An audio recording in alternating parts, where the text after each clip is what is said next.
Hello and welcome to another edition of the Under Center podcast. I am your host, Dara Marr, and we're here on this Thursday looking ahead to the Thursday night football. The Miami Dolphins, the undefeated Miami Dolphins, heading to Cincinnati to take on the Bengals in a fantastic AFC matchup.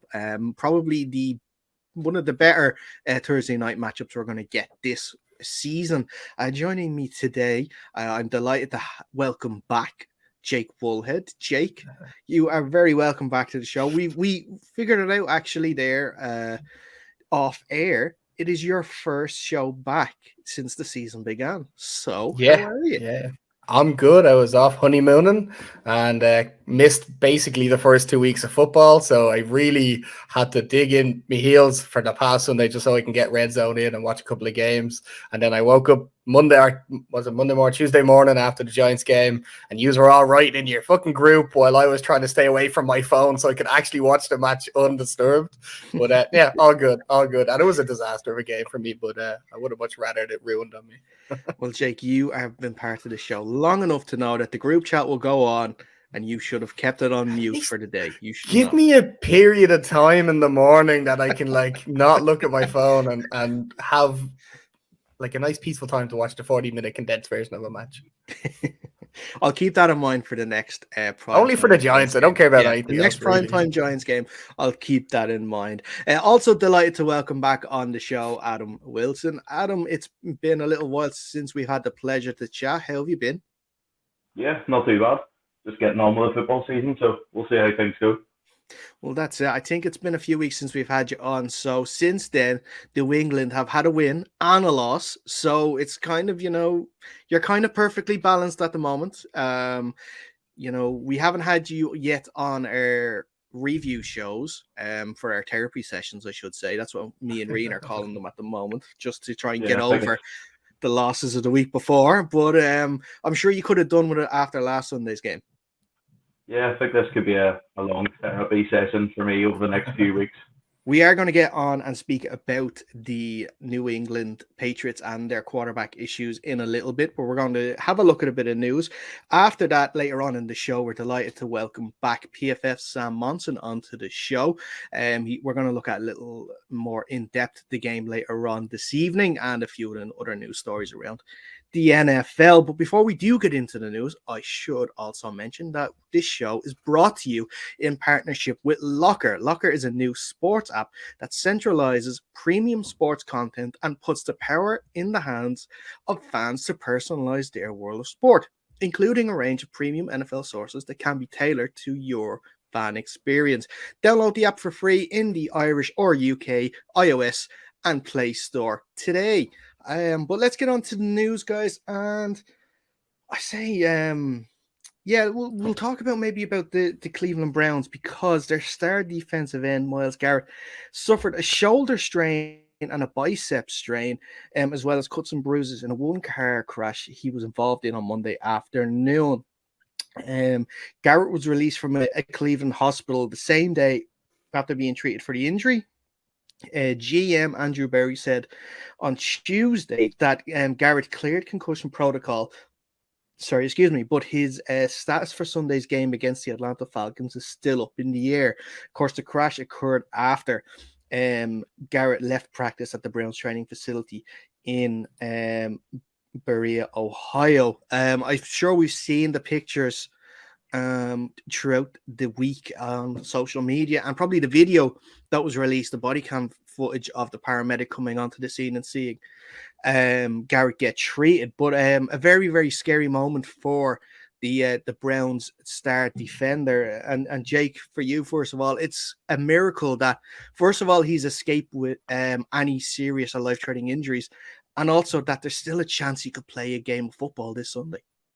Yeah, of course. Number one, foremost, is making sure he's okay. Obviously, I can't remember what the story about, but the car flipped a couple of times, I believe. And I mean, that's always going to be scary for any player or any person. So just glad that he's okay and no major injuries from it.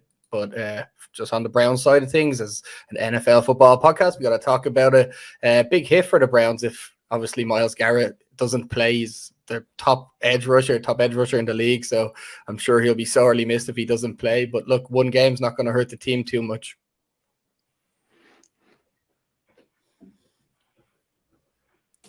Adam, from your own point of view as well, like I said, the pictures and stuff were quite scary, and it's like I said, it is a miracle that and I think he had another person in the car too, both escaping with serious injuries, and like that, like what Jake said, it is going to be a big miss for the Browns if he does miss the game. Yeah, I had seen about the car crash, but I haven't seen any of the photos or videos or anything like that yet. But it's obviously going to be a scary thing to be involved in anyway. So I hope he's all right. I hope if somebody else was in the car with him, I hope they're okay. But it is going to be a massive loss for the Browns if they have to miss a game. But as Jake alluded to, one game's not going to hurt their season. Yes, exactly. And I think they've actually done a lot better than we've expected them to at the start of this year too, with winning a couple of games. Sorry, excuse me. And Jacoby Brissett has looked quite assured in that quarterback position, with obviously the miss of their new QB, Deshaun Watson. But we'll move on to the next story, and it is the New York Giants wide receiver Sterling Shepard who suffered a torn ACL in Monday night's game against the Dallas Cowboys. The injury will more than likely end his season and perhaps his time with the Giants. Shepard is the longest tenured player on the team in the final year of a restructured deal he signed this offseason. He was also coming off a torn Achilles last year as well. The MetLife Field, Jake, has come again into some criticism after it claimed another victim to a serious knee injury. And do the Jets and the Giants need to come together and try to decide maybe it's time to change this turf?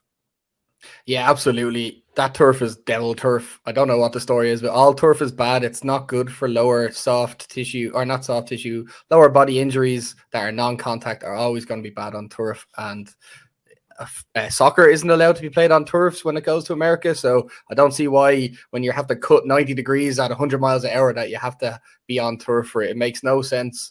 But again, at the start of the season, this question was posed to John Mara, owner of the New York Giants. He said, no, it's absolutely fine. The NFL says the field, the turf is fine, and that we don't need to change it. So he doesn't want to change it. Obviously, having two teams play there, whatever other events happen in MetLife in the off season, it's a lot cheaper probably to maintain the turf. So that's what they're going for, I'm guessing. But if you're a star player, start going down. If you have seen it, he was literally just jogging and fell to the ground in immense pain. Didn't cut or anything, so I'm not sure what's going on there. But if I'm players looking at going to MetLife, I'm starting to think maybe I shouldn't be playing on this team. Maybe my sore thigh is going to be a little bit sore this game and not playing it. But the NFLPA should be doing something about it as well. I mean, start demanding the move to grass fields, because it's just ridiculous. You can deal with soft tissue damage that heals easier, but having your players go out for a year is going to hurt teams, especially when bigger names players start to going down. Yeah. And Adam, Jake mentioned there, the video of the injury itself, it was so, nonchalant, how he was innocuous. Exactly. Thank you. That he was just walking down the field or jogging, like it could be no more than a light jog, and you just see him suddenly just pull up and start hopping on that and holding that knee. And, we see, if we look closer to home, we don't see a lot of teams play on artificial grass here. Only one team comes to mind, and I think that's UCD. But your thoughts on it as well? Like, I guess it's something that the NFL should look to do for probably most teams. I know in some cities there's climate issues where you just can't do it, but there's no excuse for, like, if the likes of the Vegas Raiders can bring in a natural grass field in the middle of a desert and have that work, there's no excuse for these other teams now to be able to do that too. But sorry, before Adam, just let me cut in front of you there. I only read today, right, that the field that comes out in the new Tottenham Stadium, the actual football grass, not the American football grass, that's stored underneath in a special irrigated place that's kind of healthy for grass. Why can't teams do something like that? I read the Raiders can have a grass field grow outside because they could just water it as they please and it's fine, so they can just keep it nice and dandy. But teams that are in colder weather, they could do something special that keeps the grass a lot nicer throughout the season in the bad weather. Yeah, I think you've got two teams playing on that. So somebody's going to be playing there every week. Surely there's going to be enough staff between the two of them that can help out with the grass. I just don't think the turf seems to be working there. As both of you have alluded to, he was almost coming to a halt. Nobody anywhere near him, and he's just dropped. So it was definitely a strange one. There's definitely more that can be done. You've definitely mentioned the NFLPA. So I think they need to start acting now. Otherwise, it's going to keep happening, and something more serious could happen before they end up acting on it. Can I play a bit of devil's advocate on this, Jake, actually? Because absolutely. Did we see that the Giants and the Jets were slow to act on these sort of things? Because, I could be wrong. I don't have the stats in front of me, but the majority of these injuries are opposing players, and it's not really happening to the home players as much. So that's maybe why they're not as, quick to make a decision to move the grass, or to move to a grass field. No, I don't really think so, because number one, there's 32 teams in the league. They all get to vote on stuff like this. So whether or not it's your team or the opposing team, I think it's still going to be brought up. If the Cleveland Browns come to the MetLife on Sunday and somebody goes down, they're going to have a word about it. But also, let's give you the one stat I read again just after this Sterling Shepard injury. His 2 out of 3 games at MetLife, his last 2 out of 3 games at MetLife, he has torn Achilles and torn ACL. That's not good for a player. Like, that's not good for any stat. Like, that's just ridiculous. And it's just, I think it's money, to be honest. I think the biggest thing is money. Real grass would be an actual nightmare to take care of. So I think that's where they're going to come from. That's their argument for it. But when, as I think Odell said, it's like a $300 billion league, why can't they just have grass, take care of grass for the extra cost? You have to feel bad for Sterling Shepard. He restructured his deal. He's always been like a Giants guy, never gave out, never done anything. 2 major injuries, concussions. I think he's had 4 or 5 in the past 4 years. Restructures his deal to help the team out, took his last year off so he can be a free agent if he wants. And now he's probably going to have to call it a career. Having to come back from that 2 serious injuries really going to hamper his value anyway. Possibly, and that's it. If it's not himself that decides to call the career, maybe other teams are making that decision for him with his injury record, and maybe not want to take that chance. But possibly, maybe a pay-as-you-play deal, maybe something like that can come along if a team is desperate enough for some wide receiver help. And Shepard has shown when he is healthy, he can be a very good, serviceable wide receiver. Yeah, he's got a great set of hands. He runs correct routes. He's a smart player, great run blocking wide receiver. So I think if he shows that he can run again and has the willingness to do it, I'd sign him again to the Giants. Yeah. Well, let's move on quickly then to the next story. New England Patriots quarterback Mac Jones is dealing with what doctors have diagnosed as a severe ankle sprain that could cause many to have surgery, sources told ESPN Adam Schefter. Jones is likely to miss multiple games, sources have said, and the Patriots are still discussing his options and the best way to proceed. Jones, who suffered the sprain, in Sunday's loss to the Ravens, deflected questions on his timetable for recovery when asked about it earlier on Monday. In a video conference with reporters, the Patriots quarterback kept using the words day to day or day by day over 9 times in the video press conference. He says, I'm just going to take it day by day, get my treatment and do what I can, or do what I do, I should say, just see how I feel. If you have any more of those types of questions, talk to Coach Belichick. I think he likes those questions.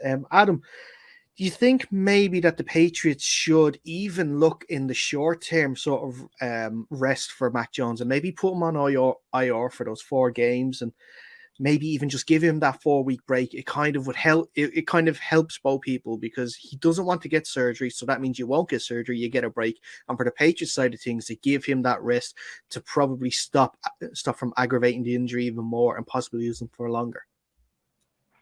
Yeah, I think the Patriot way is always, next man up. In terms of Mac Jones, it's whether we want to win with this team now or are we still in a rebuilding year. If we want him back to win this season, he's going to have the surgery and come back. If they're happy enough to let him rest, let the next man step up, whether it be Brian Hoyer, whether it be Ricky Bailey Zappi. I think it's looking Hoyer, but whether they want to win now, he has the surgery. If they're happy to rebuild, let him rest, let him go through things and progress in the second year for the rest of the season. Then they just let him have the rest. You're on mute there. Sorry, I was going to say, I bet Coach Belichick now is kicking himself that he still doesn't have Jared Stidham on the roster. Yeah, no, he just goes to follow around Josh McDaniels. Jake, what would be your opinion on this? Do you think maybe that it'd be best for all parties if Jones takes the surgery or maybe takes the extended break? But it looks from our point of view or from what we're reading that Jones is sort of resistant to taking any sort of time off. Yeah, it looks like he just wants to go the natural healing route, no surgery, and hope it comes back to full strength. But on the flip side of it, he's a quarterback. He's not the most mobile of guys, so it's not like you're talking about Lamar Jackson with a high ankle sprain. It's a possibility he could play through a little bit of pain as long as it's not going to damage a bit more. He could throw the ball. He still can put a bit of pressure on it. Maybe not this week, obviously in the future. But so maybe it's a bit of a smarter decision from him. You just will see him not come out of the pocket so much. I don't know how it affects that team as much. Maybe they have to put in a little bit extra work to block for him. But he's certainly a smart enough guy, decent quarterback. So I can see him making a smart decision, staying off a couple of weeks, 3 weeks, 4 weeks, whatever it can be, and then come back and throwing it and just being a bit more ginger on it. Yeah, well, like that, Adam, I'll ask you finally on this then. If he does say take the 4 weeks, it's not beyond the realms of possibility then if he comes back after 4 weeks that this Patriots could still make maybe a late wild card run for the playoffs. Yeah, definitely. We're only in the start point in the season. There's always another chance to come back into it. I know we're sitting with a win and a loss right now. These 4 games, what happens if Mac does miss these 4 games? Who knows what to say? He could come back into a team with a winning record. He could come back into a team that's lost every game and are really desperately trying to claw their way back in. I think it depends on how Miami continue and what happens with Buffalo, but it's hard to see 3 teams make it from the division, and I can't see us overtaking them 2 at the minute anyway. Mm-hmm. Well, 3 teams from the NFC West made the playoffs. Was it last season? Yeah, last season. So it's not beyond the realms of possibility. I know the AFC is a lot stronger this year, but maybe it's not as strong as we thought it was going to be because there's a lot of teams with very questionable starts so far, none more so than the Las Vegas Raiders. But I think that's where we're going to wrap up this edition of the news. We're going to take a quick break. When we come back, we're speaking to Sam Monson from PFF. You know why Madden's so different this year? Field sim. It changes everything. So I can finally throw the rock. Hey, check it. Okay, I feel unstoppable. Losing's impossible. Put the ball where only I can catch it. Thing they know. Yo, Hit Boy, what you think? I could make the biggest hit in the game, man. You ain't lying, bro. We live? Oh, we live. We made it till you got dollars. Go out and shop for you. Taylor? Wait, just... We're live. Wait, what? Slice up the defense with Field Sense. You can do that too. We need some big plays, big hits right now. Say less. Game on the line. Woo, now that's a hit. Time we do deep. Touche. So, what can you change with Field Sense? I don't judge, I sing. Just staying down for the come up till I reign supreme. Everything. Let's get it. Yeah. Hit boy. You got another one. Ha. Man, y'all boys ain't ready for this, man. And you're welcome back to the second part of the Under Center podcast. Darren and Jake here with you, and we are delighted to be joined by Sam Monson from PFF. Sam, it's the first chance we've had to speak to you on the start of this new season. How have you been? Good. It's been a pretty fun ride already. After the first 3 weeks, some pretty crazy results. Different things than everybody was expecting. But yeah, another fun football season. Definitely. As always, it starts off, and we have so many things to talk about. We'll get through a few of them there today. But is there been any sort of standout sort of storyline or narrative to you that you've been, kind of, I wouldn't say shocked by, but has sort of surprised you so far? I think Miami being as good as they look right now through 3 weeks is pretty surprising and maybe the story of the season so far. Obviously, the addition of Tyreek Hill, Mike McDaniel, the head coach, the changes that they made on the offensive line, and now Tua looking really good at quarterback so far, that's all come together in a way that I didn't think was necessarily going to happen right away. And, so many teams went crazy this offseason in terms of adding players, adding key pieces and getting better. Miami was a team that I felt in the offseason, they might have done some really good things, but they felt like a team that maybe didn't do quite enough and, would be on the outside looking in versus some of these other really good teams. But certainly for the first 3 weeks, like, they look absolutely legit. And if they're able to win again this week, on Thursday night, get a win against a Bengals team that, desperately needs it, all of a sudden, I think the conversation about Miami changes. And we're not talking about, surprising team and how well they're doing and can they make the playoffs. Like, at that point, we're talking about Buffalo. The road to winning that division goes back to beating Miami. Like, the whole dynamic, I think, changes.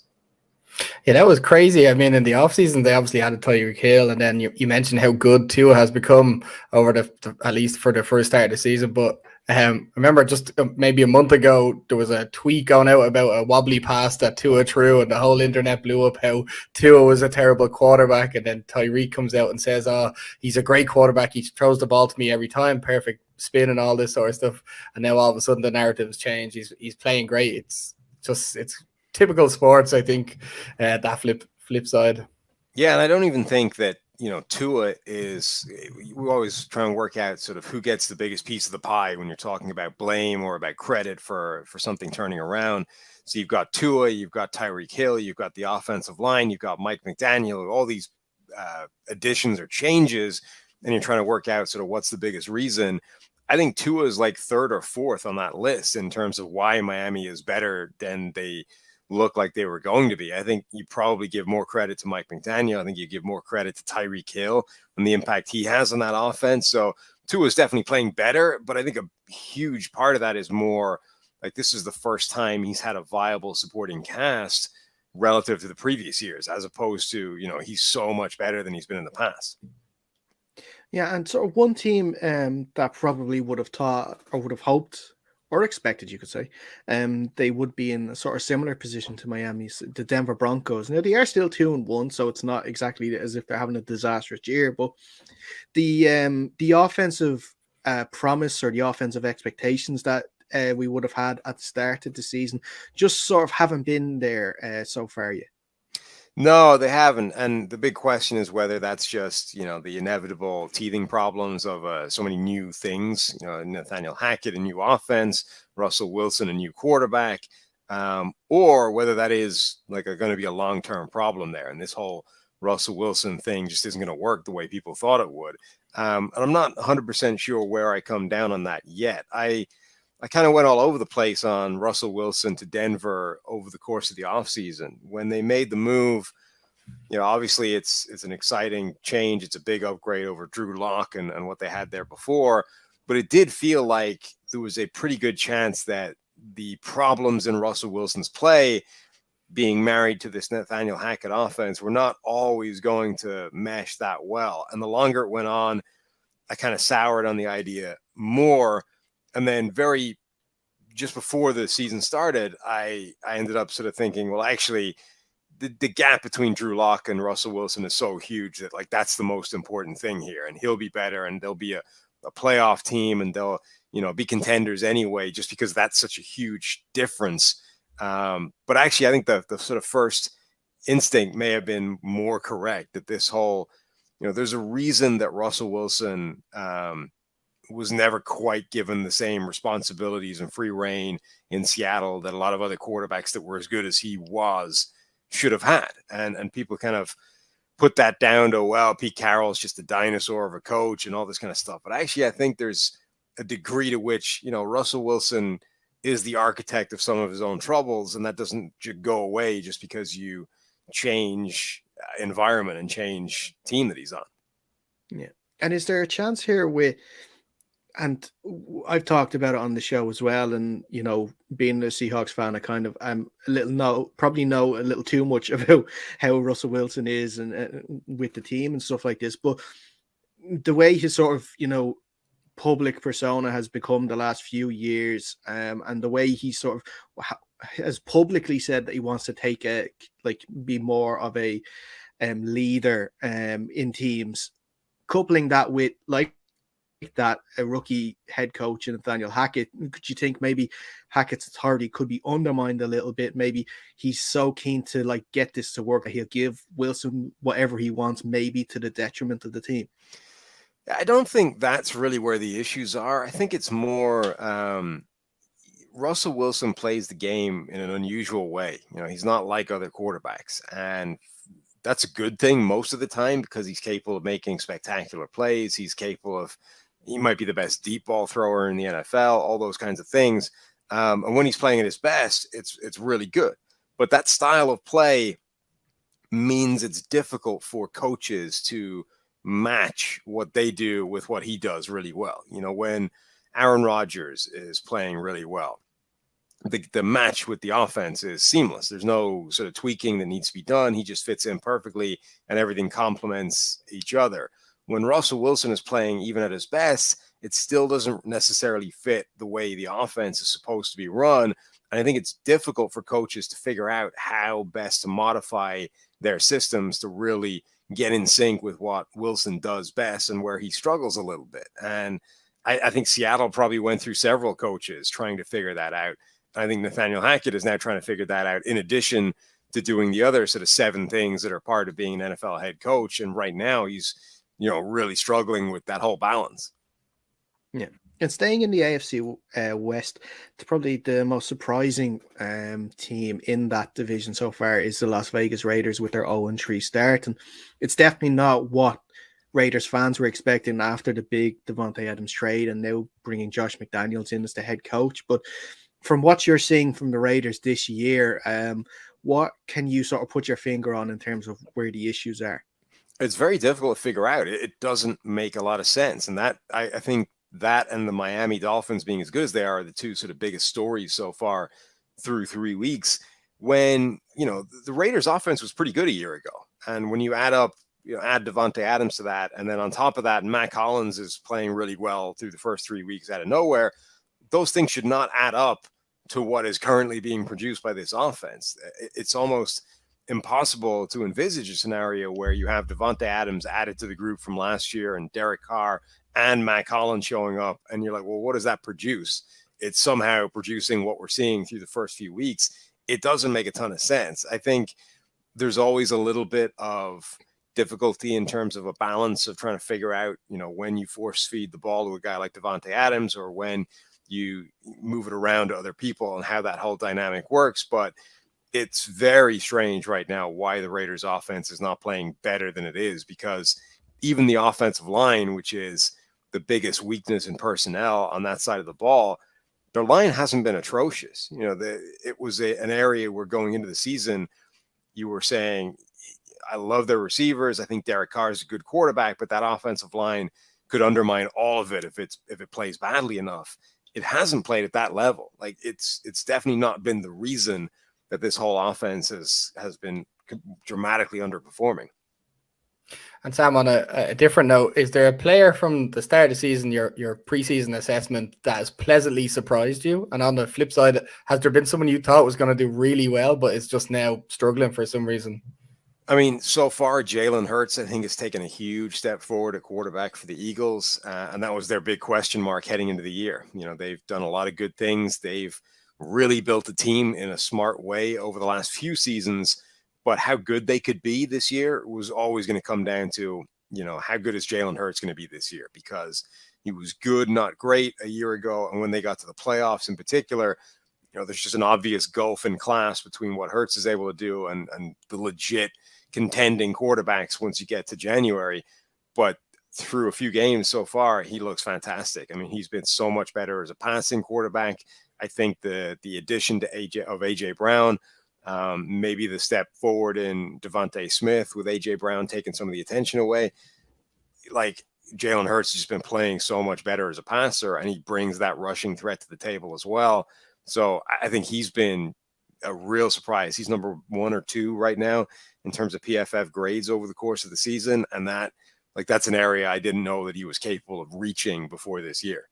What do we got? Overachieve or guys that have underperformed relative to expectations. I mean, Derek Carr is probably the biggest one in terms of that position, quarterback. He had like one big time throw through the first few weeks. He had 9 this time a year ago. He was leading the league in big time throws for the majority of last season. And that was even with, lacking a true number one or a true deep threat for most of the year. Again, with the Raiders, I don't quite understand why Derek Carr's performance has regressed so hard. Yeah, and then on the sort of NFC side, as a whole, and we'll touch on it quickly because the teams sort of that we've expected that are probably going to be playoff contenders and be right up there with the likes of the Rams, the Bucks, the Packers have sort of started slowly. The Cardinals have sort of dropped off a little bit as well. And is there anything there in the AFC that you're looking at in terms of, I guess that you feel could challenge if there's I know we're looking way in the future, but like a Super Bowl, like I'm not seeing anything from the NFC so far that could say that they're legitimate Super Bowl contenders. Yeah, I think the thing is the AFC top to bottom is so much stronger, but whoever comes out of the NFC is probably going to end up being, a very good team that can go toe to toe with the best teams in the AFC. The problem is like the AFC might have, 9 teams that could all qualify in that kind of category. But yeah, the Bucks don't look as strong as they've looked in the last couple of years, but they've also been dealing with an absolute raft of injuries. And, they're getting by right now. But once we get to January, if the Bucks have got all their wide receivers back, if they've got an offensive line that's not banged up and their left tackles, back in action, Donovan Smith, I think Tom Brady is still playing at a really high level and the Bucks are still going to be able to cook. So I think Tampa Bay are still a worthy Super Bowl kind of team. The Eagles, if they continue this run, if Jalen Hurts stays at that level, I think they look like they can take down, pretty much any team in the NFL as well.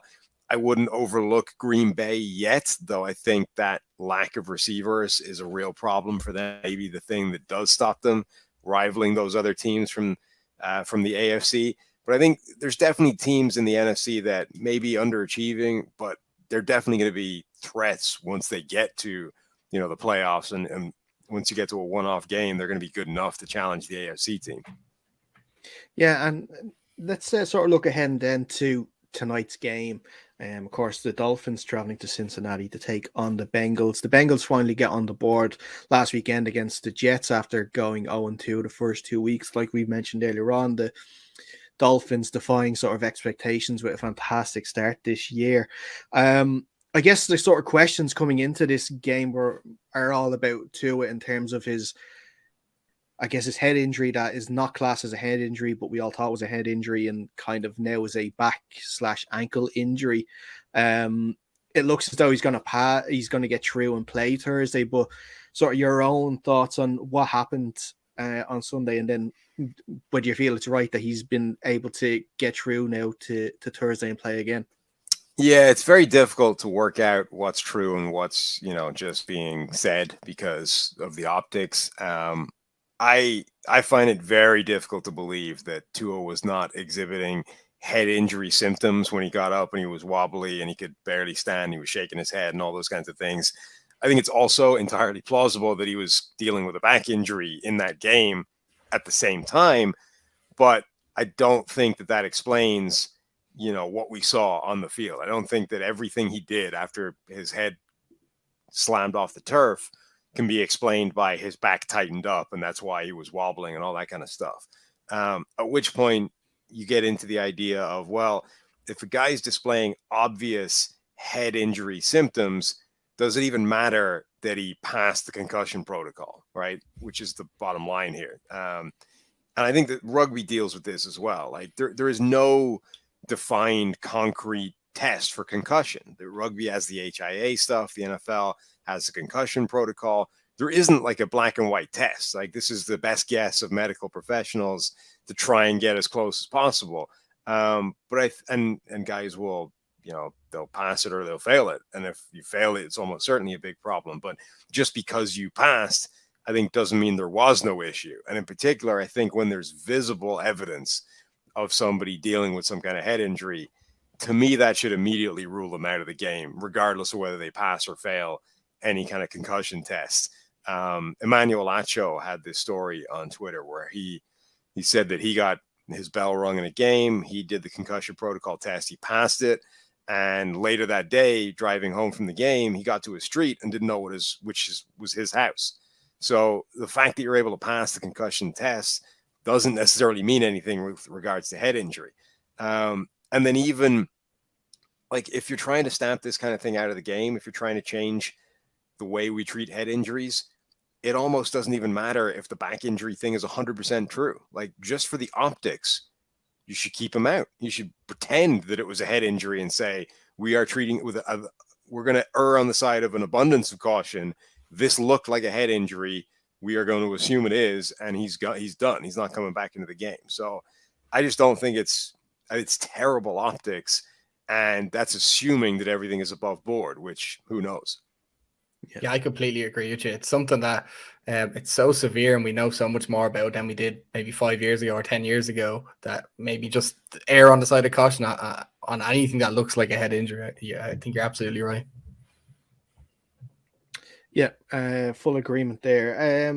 Looking at then sort of some of the bigger matchups coming into this game, and you can't look past the two wide receivers for the Dolphins in Jalen Waddle and Tyreek Hill, and coming up against Eli Apple and probably Chidozie Awuzie, I think it is going to probably be the other one.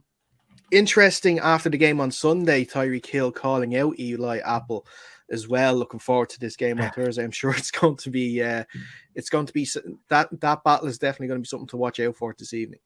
Yeah, the Bengals defense actually pretty good, and probably under talked about in terms of how good it is, certainly relative to their offense. But like the idea of putting either one of those two guys one-on-one with Tyreek Hill or Jalen Waddle is pretty terrifying from the Bengals point of view.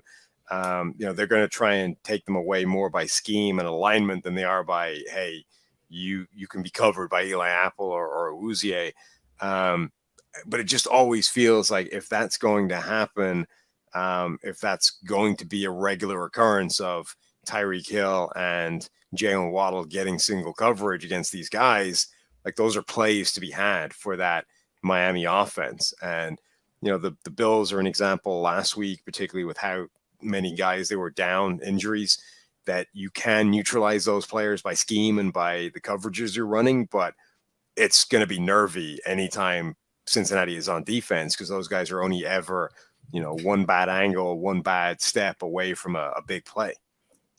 Yeah, and we saw on Sunday with the Buffalo Bills offensive line, they struggled to sort of contain that D line of Miami, and sort of had Josh Allen running for breaking out of pocket a lot for that game. And looking at the Bengals O line that they spent a lot of money reinforcing for Joey Burrow this offseason, they sort of still failed to gel completely. It's still obviously a work in progress, and it'll be vital for them to sort of try and get things right ahead of this game to keep Burrow safe. Yeah, last week was an interesting one because it was the first time they ran up against a defense that wasn't bringing like an absolute superstar pass rusher to the table. The first week they got wrecked by TJ Watt. The second week they got wrecked by Micah Parsons. And that makes sense, that even with the amount they spent in the offseason, they don't have anybody that can block either of those guys one-on-one. The Jets don't really have one of those players, but they have enough on the defensive line that can all win. No superstars, but there's 3 or 4 good players that can cause problems. And they did. They still got a lot of pressure on Joe Burrow. The offensive line had its struggles. Burrow was able to play well enough, like last year, to make it work and to get it done anyway. And Miami's a similar story in that they don't win because they've got a superstar. They win because they blitz a lot. Like they're one of the most blitz happy teams in the NFL. And they're able to scheme up pressure in a clever way and cause problems that way. Mix it up. They disguise their pressures. They're just creative with how they're able to generate pressure.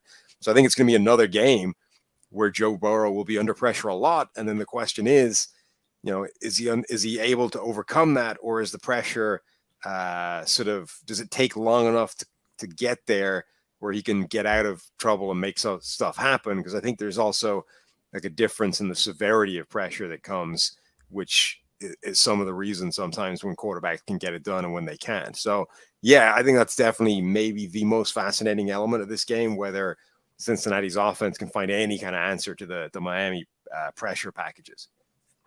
And Sam, on your side, if you're the Bengals, how are you planning to win this game on Thursday?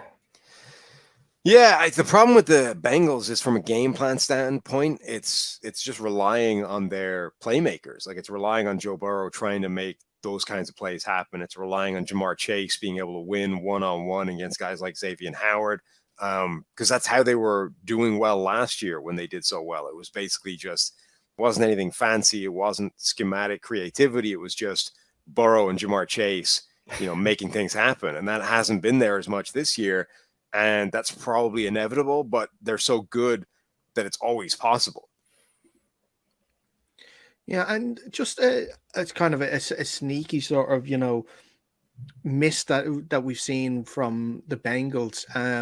They obviously lost CJ Uzomah in the off season, and he was sort of the outlet for Burrow. You could say that if the star receivers that he has weren't available, Uzomah seemed to always be there to sort of be that outlet to get them those couple of yards. They've had Hayden Hurst in this year, but he hasn't been able to have that sort of at the same sort of quality Uzomah has. Is that the tight end position? Is that something that they've missed so far this season? Maybe a little bit, but I think a big part of that is the issues they've been having with pressure, and just everything is down across the board. And, if they had the same kind of platform that they had last season in terms of Burrow making spectacular plays more often, I think you would see Hayden Hurst probably have a season closer to CJ Uzomah than he's having right now. But there's a reason that Hayden Hurst is on his, third or fourth team since being a first round draft pick. Like, the guy hasn't worked out. He is more of an athlete than he is a well-rounded, effective NFL tight end. And, that's the reality of bringing in a guy like that. It's a nice move to sort of take a gamble on that kind of athletic potential, but he's probably not going to be a high-end player for you. Yeah. So before we wrap it up then, Sam, who are you leaning towards winning tonight? I think Miami is going to get it done again. I worry about Cincinnati being able to hold up in the face of those pressure packages. If they cause Buffalo that many problems, I don't think Cincinnati is going to fare much better. So I think Miami probably ends up getting it done even after, the tough week in the heat. I just checked the handicap right there, and it's -4 for the Bengals, which I think is crazy. -4. It's not bad. It just seems mad for me. It's not bad. It's not worth. It's worth a look. It's worth a look for sure. One more question then before we let you go, Sam. Sorry, of course the London games start this week with the Vikings and the Saints, over in Tottenham Hotspur Stadium. What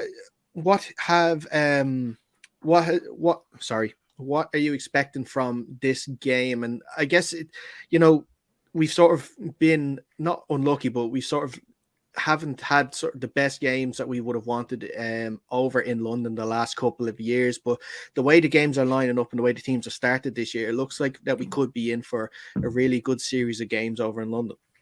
Yeah. What's the first one? It's Minnesota against Minnesota against the Saints. Okay. Yeah. The Vikings against the Saints is usually a pretty good game over recent years. And even though neither one of those teams, I think, is going to be a contender this year, they're both sort of evenly matched in terms of where they shake out, I think, in the NFC standings. Like, they're both good, capable teams with some flaws. So, yeah, I think that one actually shapes up to be a really good game to start it off with. Yeah, for sure. And then obviously we have the Packers and the Giants the week after, I believe. And then it's finally back to Wembley for the Broncos and the Jaguars. So yeah, definitely some really, really good games in store. Sam, as always, thanks so much for taking the time to speak to us. Hope you enjoy the game later on. Yeah, thanks for having me. Anytime, guys. And that's where we're going to wrap up this edition of the show. Jake, as always, thank you so much. Thanks, Darren. If you want to listen back to any part of the show, you can just get us on the podcast, Under Center Podcast, wherever you find it. It'll be on YouTube as well, Under Center Podcast. Make sure you enjoy the game later on, and we will be back next week to review week 4 of the season. But until then,